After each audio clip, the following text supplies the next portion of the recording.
Salut et bienvenue dans ce nouvel épisode de la série Déclic. Et là, on est dans la semaine sur l'identité. Et donc, dans la première vidéo, j'expliquais pourquoi c'est si important de connaître son identité, de savoir qui Dieu dit qu'on est et de s'attacher à cette identité-là et pas notre identité de pécheur, notre identité de rebelle à Dieu, celle qui est en Adam, mais bien notre identité en Christ.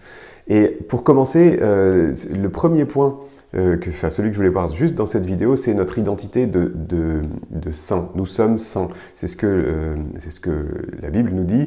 Paul, dans sa lettre aux Éphésiens, commence comme ça, à tous les saints qui se réunissent à Éphèse. Et pourtant, il n'y a pas que des saints qui se réunissent à Éphèse. Quand on regarde dans les faits, il y a aussi des reproches.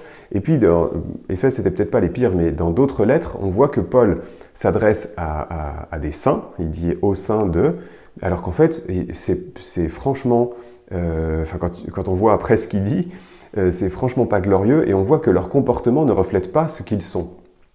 Et c'est pour ça qu'on a vraiment besoin de se rappeler de qui on est en Christ et qui on est réellement pour adapter aussi notre comportement à ça, pour s'entraîner à être saint. Soyez saints dans votre comportement car vous l'êtes déjà par rapport à Dieu en Jésus. C'est aussi important parce que ça veut dire que tout ce que vous faites maintenant, toutes vos actions, que ce soit pour les autres, que ce soit sur vous-même, que ce soit vos efforts sur votre caractère, que ce soit vos efforts sur vos addictions, sur ce que vous devez, vos mauvaises distractions, j'en sais rien, tout ce que vous faites maintenant, c'est pas quelque chose que vous faites pour vous rapprocher de Dieu, pour être plus saint, vous l'êtes déjà. Alors je crois que c'est super important d'avoir ça en tête, qu'on est saint, comme une vision de vous-même dans longtemps. On le dit souvent, oui ça je sais, ça sera dans l'éternité, quand je serai ressuscité, quand Jésus m'aura repris à lui et tout ça. Mais on peut aussi imaginer ça et garder ça comme une vision de nous-mêmes. C'est notre but, c'est notre objectif, c'est ce qu'on va devenir, c'est ce qu'on est déjà justement par anticipation. Mais c'est une vision qui nous porte et qui, du coup, nous aide à prendre des bonnes décisions au quotidien, nous aide à faire les bons choix, nous aide à comprendre ce qui doit mourir en nous et ce qui, au contraire, doit grandir en nous. Et ça me fait penser à une expérience qui avait été faite sur des enfants. C'est une expérience assez, je trouve assez horrible, assez triste, mais bon.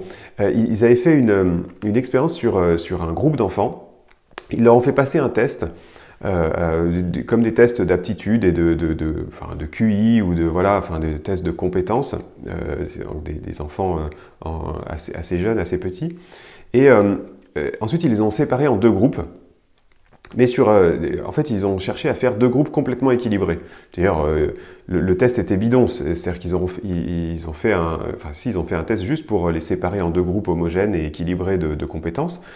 Sauf qu'ils leur ont dit à un des groupes, ils leur ont dit vous êtes le groupe des mauvais, des nuls, des cancres, enfin vous êtes les plus mauvais, et à l'autre vous êtes les meilleurs.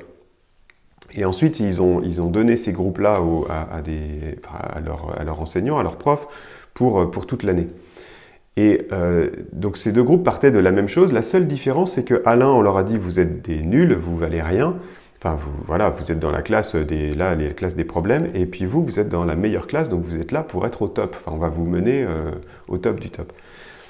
Et ce qui est triste, c'est qu'à la fin de l'année, ce qui avait été annoncé et ce qui avait été mis dans la tête de ces enfants, en fait, c'est réalisé. C'est-à-dire que les mauvais sont devenus, ceux qui étaient censés être mauvais sont devenus mauvais, et ceux qui étaient censés être bons sont devenus bons.